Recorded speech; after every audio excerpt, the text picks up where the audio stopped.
Tu as peut-être vu passer l'affaire Alliance Vision dans l'actualité santé. Aujourd'hui, je t'explique clairement ce qui s'est passé, pourquoi c'est grave pour l'assurance maladie, comment les autorités ont réagi et surtout ce que les acteurs de l'assurance doivent en retenir pour mieux prévenir la fraude. On commence par le contexte. Alliance Vision, c'est un réseau d'environ 13 centres spécialisés en ophtalmologie et en soins dentaires.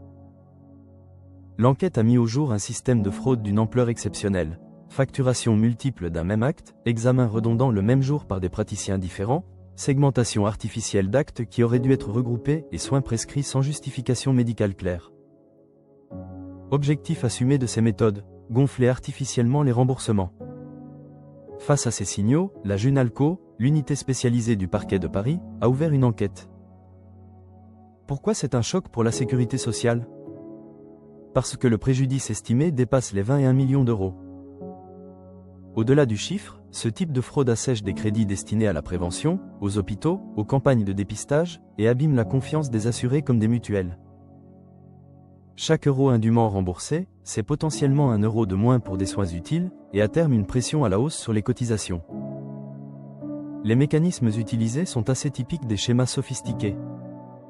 D'abord la duplication d'actes, un même examen facturé plusieurs fois sous des codes différents. Ensuite la redondance. Ophtalmologues et orthoptistes facturent séparément des prestations qui auraient dû être consolidées.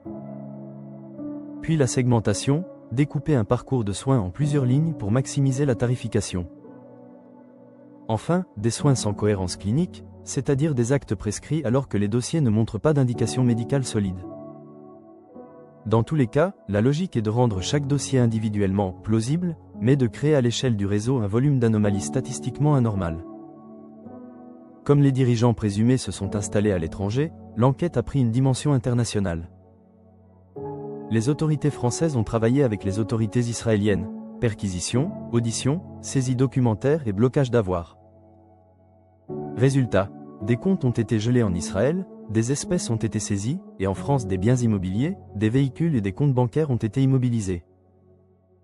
L'idée est simple, préserver une capacité de restitution si les faits sont confirmés par la justice. Côté réponse institutionnelle, l'assurance maladie a frappé fort. Les 13 centres ont été déconventionnés, ce qui coupe l'accès au remboursement pour les actes réalisés dans ces structures. Des procédures disciplinaires ont été engagées contre les responsables, et les audits ont été renforcés dans d'autres réseaux privés pour détecter des schémas analogues. Le message envoyé au marché est clair, tolérance zéro et contrôle renforcé. L'impact dépasse le seul budget public. Pour la santé publique, détourner des ressources fragilise la qualité des soins et ralentit certains remboursements. Pour les complémentaires, la multiplication d'actes indus se traduit par une sinistralité artificiellement élevée, qui peut peser sur les primes, les délais de traitement et les critères d'acceptation. Pour les patients, le déconventionnement crée des parcours de soins plus complexes, notamment dans les territoires où l'offre est déjà contrainte. Quelle perspective juridique et opérationnelle pour les assureurs et mutuelles? Sur le terrain du droit, on parle potentiellement de responsabilité pénale des dirigeants et praticiens, d'actions civiles pour obtenir réparation des préjudices, et de sanctions disciplinaires. Opérationnellement, la priorité est de détecter plus tôt. Cela passe par des moteurs de règles enrichis de signaux faibles, du machine learning pour repérer des séries d'actes improbables, la corrélation entre agenda, dossier patient et facturation, des contrôles ciblés sur les volumes anormaux par praticien et par centre, et un partage d'informations encadré avec les caisses et les autorités compétentes. Concrètement, voici les bonnes pratiques à mettre en place dès maintenant.